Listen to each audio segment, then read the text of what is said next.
Welcome. This is Dr. Erickson welcome to the Life Without Fear podcast. It has been a crazy week. This is the week we've had all that snow, and so it's been really interesting and fun dealing with all of that. I actually really enjoy the snow. I don't mind driving in it. I grew up here, and I have a four-wheel drive truck, and so I don't mind driving in the snow. I think it's fun. It's interesting though. Obviously, business slows down. I don't expect it to be just as busy. If people are worried about getting around. But the one question I always get when it starts snowing, especially if it's been really nasty for more than a couple of days, is do you get a lot busier when it's snowing outside? And yes and no. I guess the intent of the question there is to see if people come in after car accidents.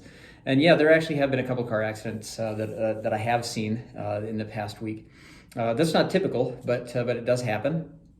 And so I wanted to talk about auto accidents in the podcast today.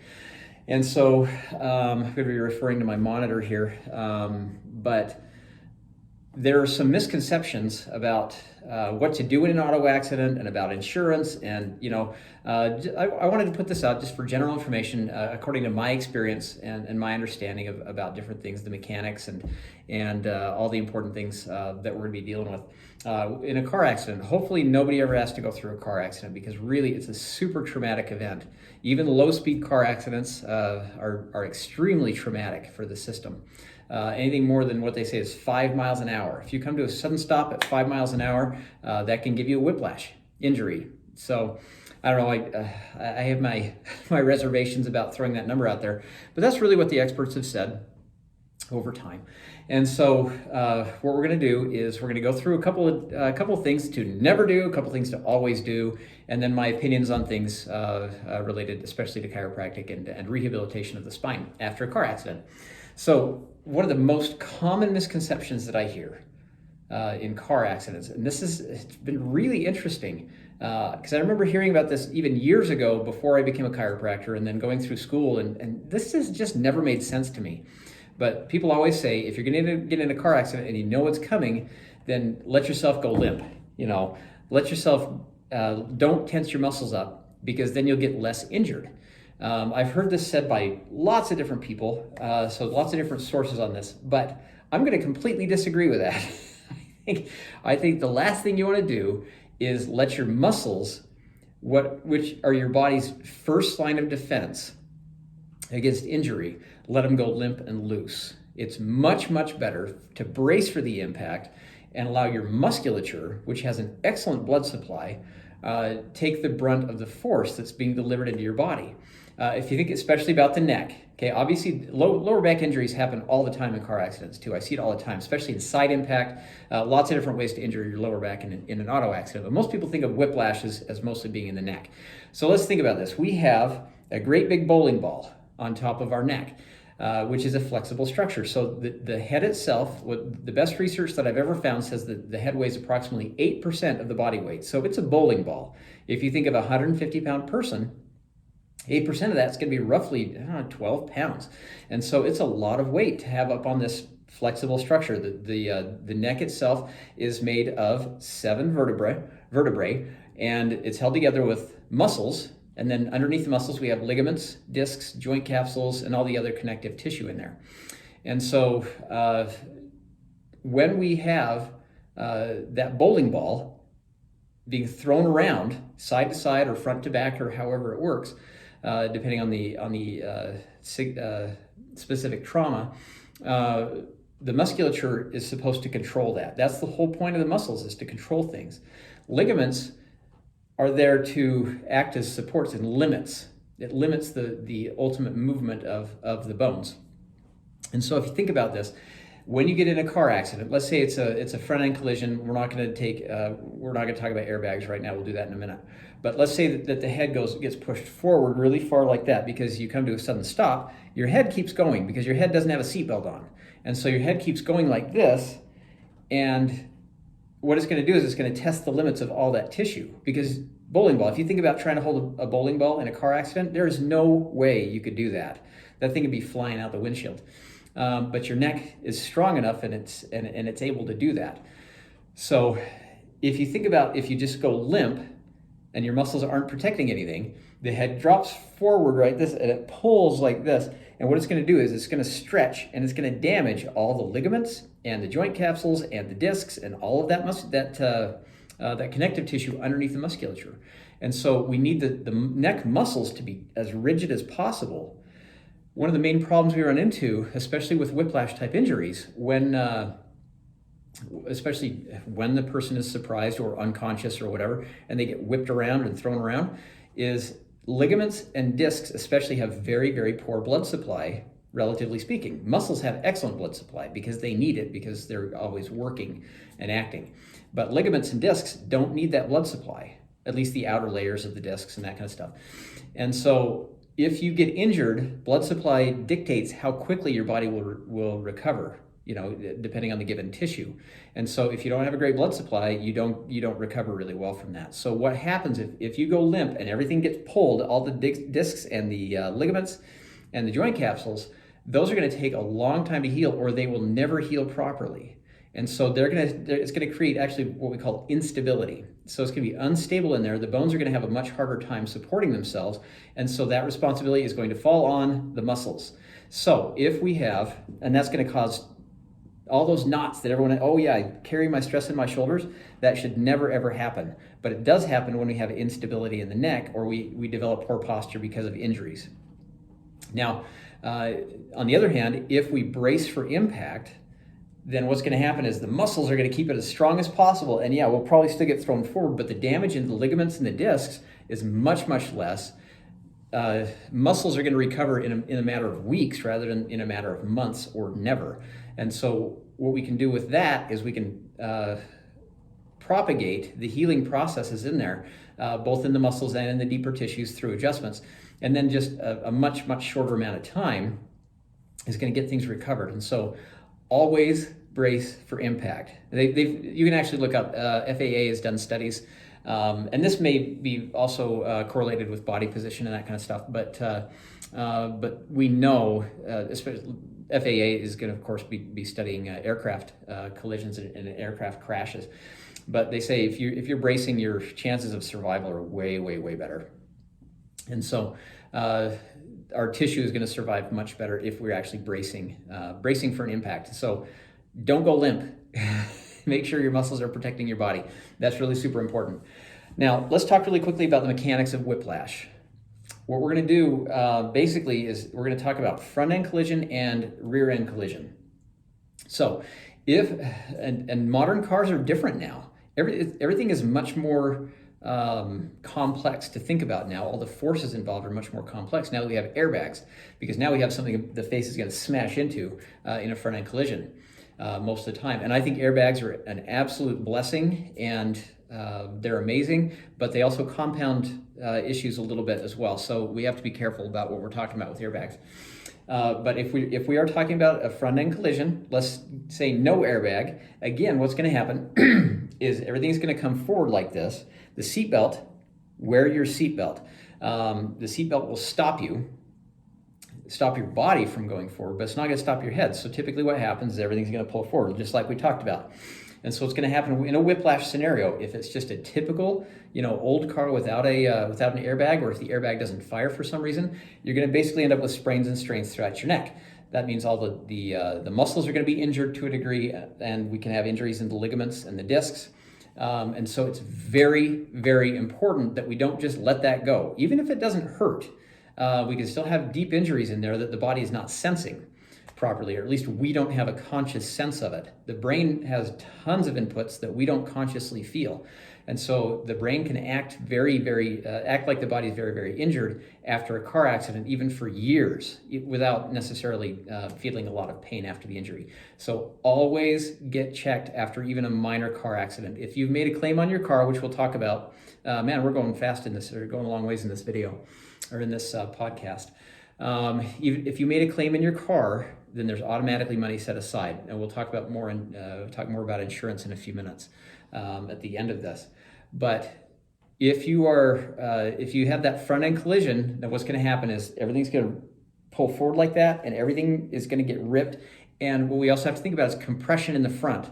If it comes forward like this really rapidly, especially if there's a sudden stop and the head continues to travel forward and down, then it's going to compress everything in the front. And so we can end up with reversed cervical curves. We can end up with crushed discs in the front or in the back, things torn apart. And so it's really, really important just to get checked, especially if you don't have to pay for it out of pocket. That's the whole point of the PIP, which will, like I said, which we'll talk about in a minute. Now, let's say you do have an airbag. Well, what's going to happen is you're going to come forward in the airbag and it's going to do this, and that's going to compress everything in the back. And so we can end up with crush injuries in the back of the spine, and especially in the joints themselves. And so, because the joints are all in the back of the spine, back of the neck. And so that's what allows our actual motion of the neck. The discs just act like pads in between. And so we can have crush injuries in the discs. We can have a lot of compression injuries in the joints as well. So muscles, discs, ligaments, joints, there's a lot of tissue back there that can potentially get injured. And believe it or not, we're just not designed to be in car accidents. We're not supposed to go 70 miles an hour. And so when we do come to a sudden stop, then we have to just make sure that we get stuff taken care of as quickly as possible. Okay, now we're going to talk about rear end collisions. So if your car gets hit from behind, it's a whole other box of problems that opens for us. Now, if we look at the spine, this is a spine. Here's the side view of it. Here's the base of the skull. So we've got neck in here. Now, if you look at a normal spine, when you're sitting, of course, everyone has this kind of slouched forward posture to a degree. Some people more than others, for sure. But everyone ends up, this is called a kyphosis, or a thoracic kyphosis. And this is just kind of a natural posture that the body will end up in. Whether you're slouching or not, we should have some degree of kyphosis in the upper back.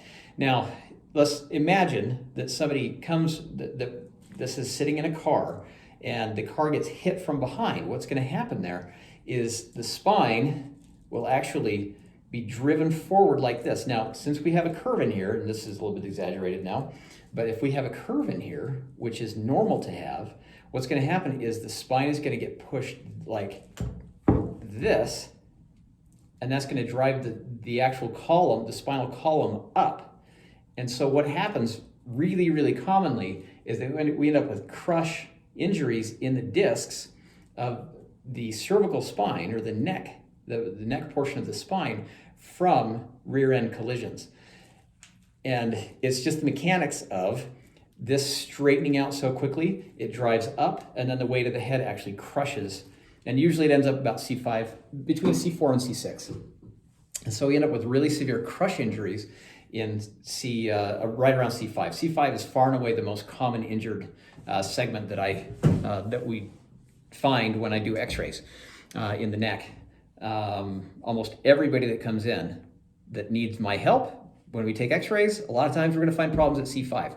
And it can be from falling off your bike, or falling out of a tree, or getting in a car accident. Just about anything.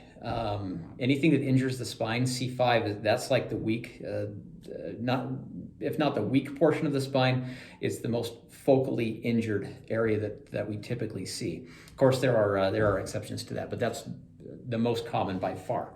And so the mechanics of rear end collision are much different than front end collision. Yeah, your head can get thrown back, but usually we have a headrest there. It's rare that cars don't have headrests. If your car does not have a headrest, I had an old Jeep Cherokee in the backseat, didn't have any headrests, ditch it. It should have, all of your vehicles should have a headrest. If you get hit from behind without a headrest, then your spine is going to be in really severe problems. It could actually tear the tissue in the front, in the windpipe, and that kind of stuff too. So a lot of strong muscles in here that can get really badly injured. So yeah, a lot of different mechanics in those situations. Now, of course, getting hit side to side, or getting hit from a rear corner or something like that, it's just gonna change everything. So really, everybody who gets in a car accident should consult a chiropractor that can take x-rays. It's not just about feeling around and oh yeah, you got some tightness here. No, we have to see if there are injuries in there. Yes, we can look for fractures and dislocations and that kind of stuff. More often than not, by the time people come in here and we x-ray them, those injuries have been in there for years anyway. And so we're going to be able to see things in there that sometimes they had no idea were going on in their spine. And so we can prevent a lot of issues down the road. All right, now let's talk just really quickly about safety devices in cars. First is the seatbelt. Seatbelts have, oh man, everyone knows somebody who's got a story that said, yeah, if I'd been wearing my seatbelt, then I would have died for sure. That's what the cop told me. I know of a couple of people like that who've told that story before, and okay, that's their situation. They weren't wearing a seatbelt, and somehow miraculously not wearing a seatbelt saved their life. But seatbelts, in my opinion, are one of the most important safety features of a vehicle. The problem with it, of course, is that you can end up injured from your seatbelt. I've seen them break collarbones. I've seen lots of bruises across the chest, all the way across the body, actually, starting at the shoulder, across the chest, down into the rib cage. And some people have been very, very tender, even adjusting a couple months later, because it can actually dislocate these lower ribs. We get costochondral separations, but that's in a really, really severe accident. So you can only imagine how much that body's going to move through the cabin of the vehicle if there's no seatbelt. They're just going to get ragdolled around, and so it's really important to make sure that the seatbelt is on. And then airbags. So airbags are amazing, but if you have airbags, you have to wear a seatbelt. If your airbags go off and you don't have a seatbelt on, it will damage you. You have to have a seatbelt on, if for no other reason than the fact you have airbags. Airbags have saved so many lives. Like I said earlier, I think it's one of the most important inventions, safety inventions in vehicles. I love them, but if you're not wearing a seatbelt, they can cause real havoc on you.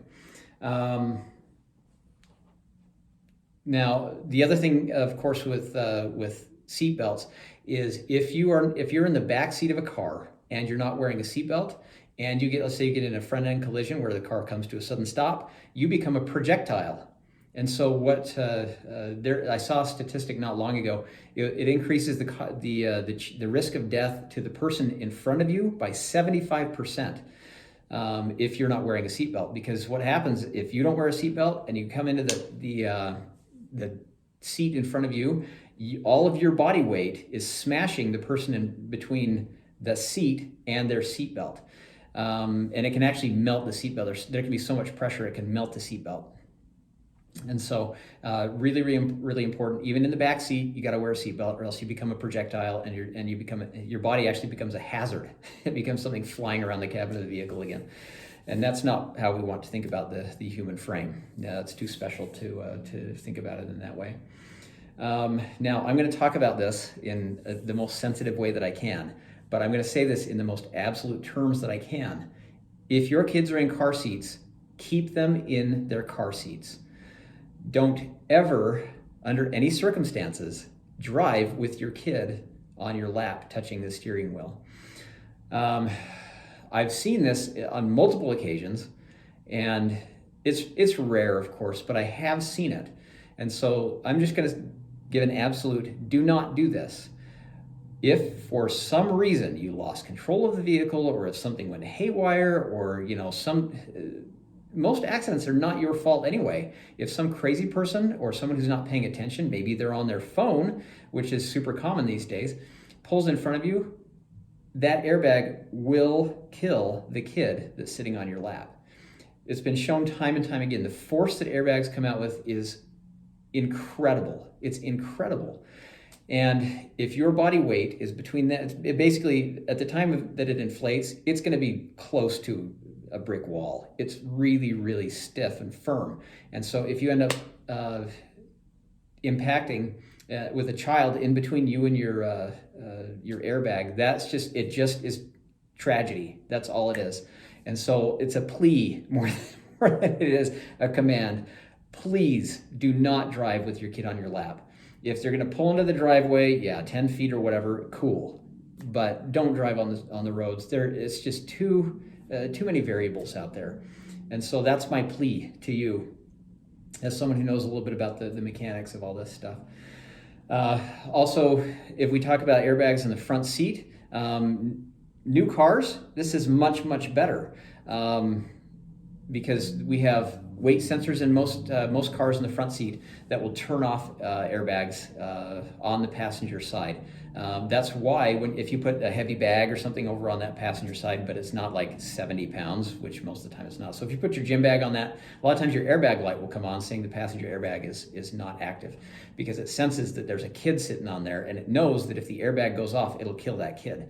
It's called sudden brain death. And this is why you can't put a forward-facing car seat in the front seat of a car, because if the airbag strikes that car seat, it's been known just to kill them just instantly. And so it's really, really important. They're incredible safety devices, but we have to treat them with respect, and we have to understand we have to heed the warnings that are all over the front of the vehicle. All right. Hopefully I covered that well enough. Another thing is pets. Pets in cars. If you have a pet, I don't care if it's a cat or anything, it's either got to be in a box or it's got to be tied somewhere to the car. Because again, if you get in an accident, let's say you have a 40-pound dog, that is a 40-pound basically projectile that's going to be behind you, that's going to be coming towards you at whatever speed you were going before your car suddenly stopped. So if you're going, let's say 40 miles an hour, you get in a front end collision and your car stops, that dog is traveling in your car at 40 miles an hour until it hits the seat in front of it or the person in front of it or the windshield and actually goes through and it's an unfortunate thing. It does happen. And so if you have a pet in your vehicle, just tie him down. Just put a leash on him and clip that leash into something. Now, let's see. Already talked about that. Okay, so that's all the stuff that I had for at least the biomechanics and all those aspects of car accidents. I get a lot of inquiries about insurance and attorneys. Now, the way it works in Utah is considered a no-fault state. This is my understanding. Now, of course, if you have questions on this, consult an attorney. I am not an attorney, but I do have some experience with this. If you make a claim on your vehicle, let's say you get some fender bender, maybe got thrown around the car a little bit or not. But if you make a claim on your vehicle, let's say busted up the fender and you're like, that's going to be thousands of dollars or even a lot of hundreds of dollars. Let's just talk to the insurance company. But if you end up making a claim on the vehicle, what happens is they automatically set aside for you what's called a PIP, or personal injury protection. And in the state of Utah, that's a certain, the base limit on that is a certain amount of money.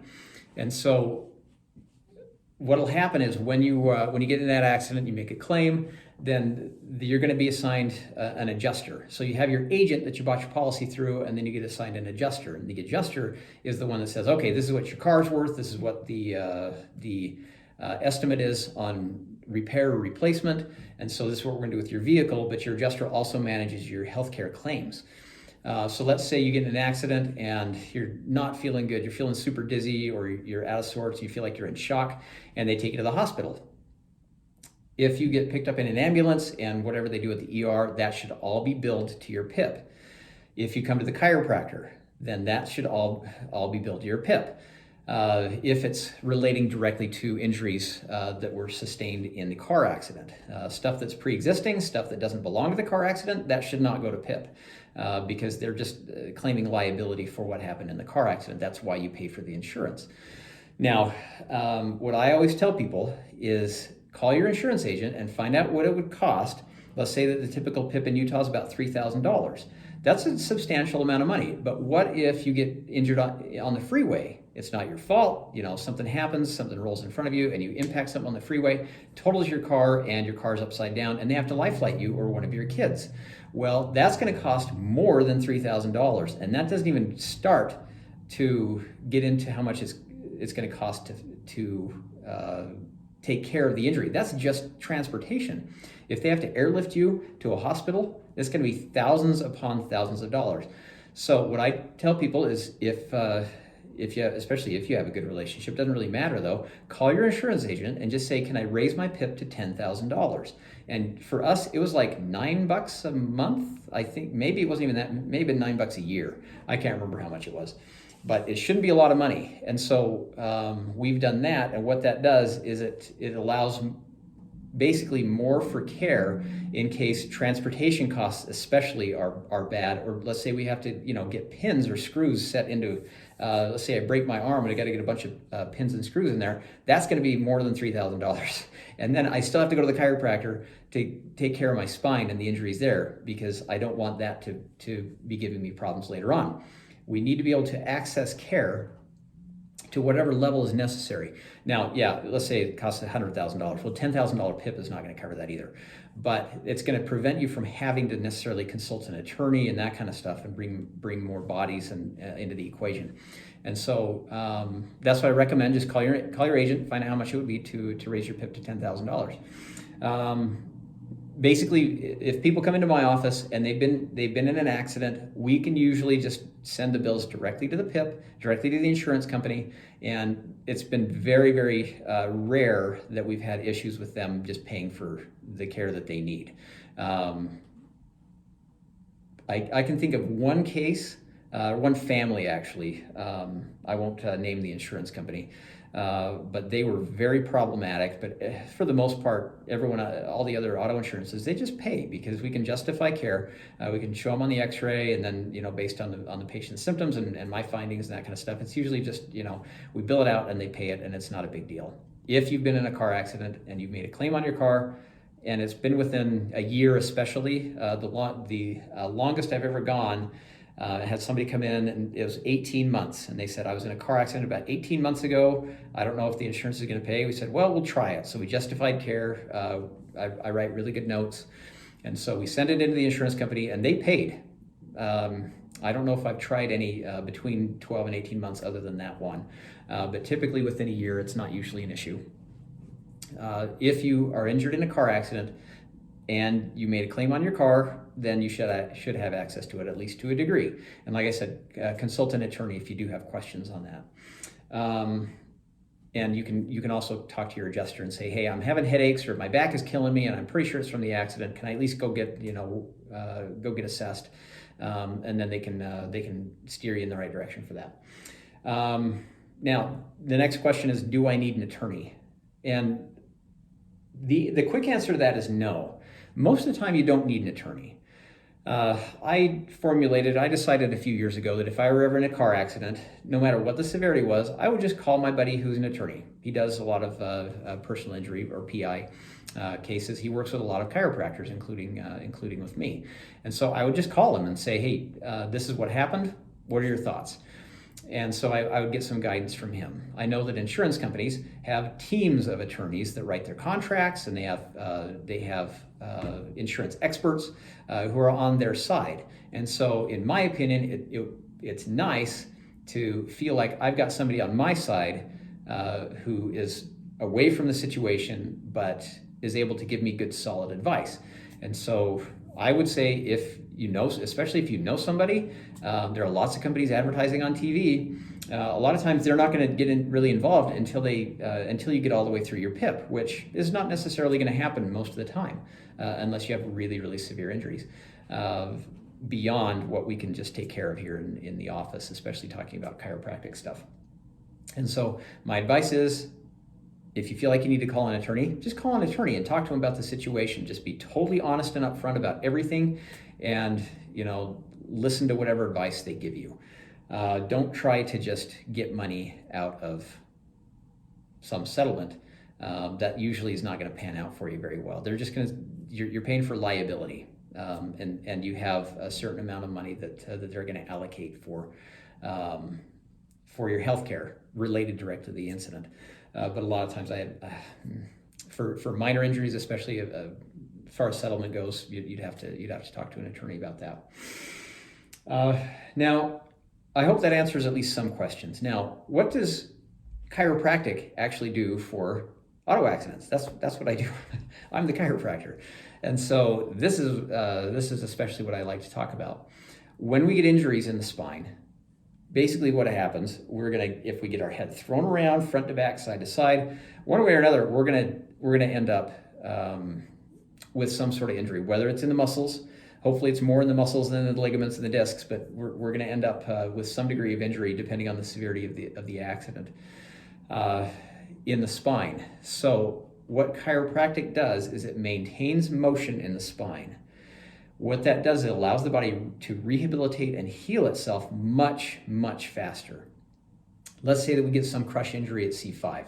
Well, the body's going to splint that injury. It knows it's there, whether we feel it or not. The brain is aware of it because the somatosensory system, or the sensory system deep inside the body, is so vast. It's huge. And so the brain is aware of pretty much everything that's going on. And so if we have an injury in there at C5, the muscles are going to splint around that. If we don't keep everything moving and prevent that from becoming a chronic lockdown issue, it's going to eventually lead to problems like disc degeneration and arthritic degeneration in the joints and in the bones. And so what chiropractic does is it helps the body rehabilitate much, much more quickly and calms everything down. And so the body can make much more calm and better decisions regarding posture and regarding the control of the global range of motion, as well as the specific range of motion of a given motion segment. And so chiropractic supports the body in that way. It helps take the stress out of the system much more quickly, and so the body will get on with healing instead of just getting into a chronic pain syndrome or chronic tension or tightness syndrome. If you have tons of chronic knots all through your neck, or knots across your upper back or between your shoulder blades, you have a neck injury. It's pretty much as simple as that. Whether it's showing up on x-ray or not, that's a really helpful thing about having x-rays. We can just take a picture of it and see what's going on. And like I said, most of the time we're going to see something because those injuries have been in there for so many years that it literally breaks down the tissue. And so getting chiropractic done immediately after a car accident is going to prevent those degenerative conditions from taking place if it's done properly. And so the x-ray helps us to see exactly where the problem is, know exactly how to adjust it, and that we kind of know how many weeks and how many adjustments over that time period. Most people need to get rehabilitated, but we're able to get through the healing process much, much more quickly if you're getting adjusted. So I'm obviously a huge proponent of that. Anyway, that kind of wraps up my episode on car accidents. If you have any questions about this, or if I missed anything, or if you believe I misspoke about something, put it in the comments. Or contact me directly. If you're listening to this and didn't see all the video, I'm going to have this on YouTube.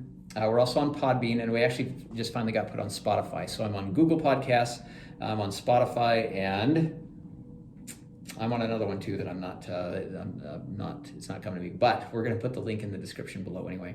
So anyway, I hope you're having a great day. I hope the snow treated you well and that you're able to enjoy it. I'm going to go skiing this Saturday, so I'm looking forward to that. So thank you, Snow, for that. But if you need to contact me directly, TimView Chiropractic, the number is 801-762-6940. You can contact the front desk directly at timpviewreception@gmail.com, or you can look us up on Facebook, facebook.com/timpviewchiropractic. Otherwise, I hope you have a great day, and we'll look forward to talking to you again soon. Thanks.